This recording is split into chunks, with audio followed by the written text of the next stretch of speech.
మనమైతే ఇప్పుడు శివకంచిలో అయితే ఉన్నాము. శివకంచి చాలా ఫేమస్.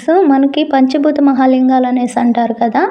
వాటిలో 5 లింగాలున్నాయి గదా! పంచభూత లింగాలు. ఒకటొచ్చేసరికి పృథ్వీలింగం. అంటే ఇక్కడ ఉన్న స్వామి ఏకాంబరేశ్వర స్వామి పృథ్వీలింగం అనమాట.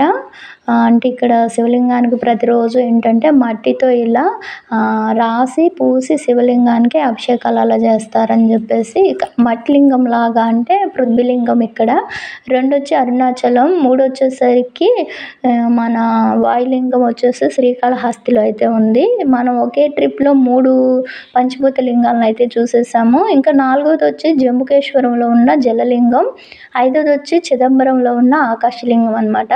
ఈశ్వరుడి దయ వల్ల ఆ 2 లింగాలు గూడా చూసే భాగ్యం కలిగించమని కోరుకుంటున్నాను. ఇక్కడ గూడా అసలు ఎంత బావుందంటే చాలా అంటే చాలా చూసారు గదా! ఎంతంత పెద్ద పెద్ద రాతి శిలలనమాట. ఎటు చూసినా అవే పెద్ద గుళ్ళు.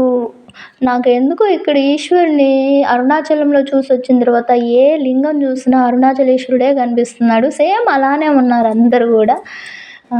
ఇక్కడ గూడా దర్శనం చేసుకొని ఇప్పుడే బయటకొస్తున్నాను.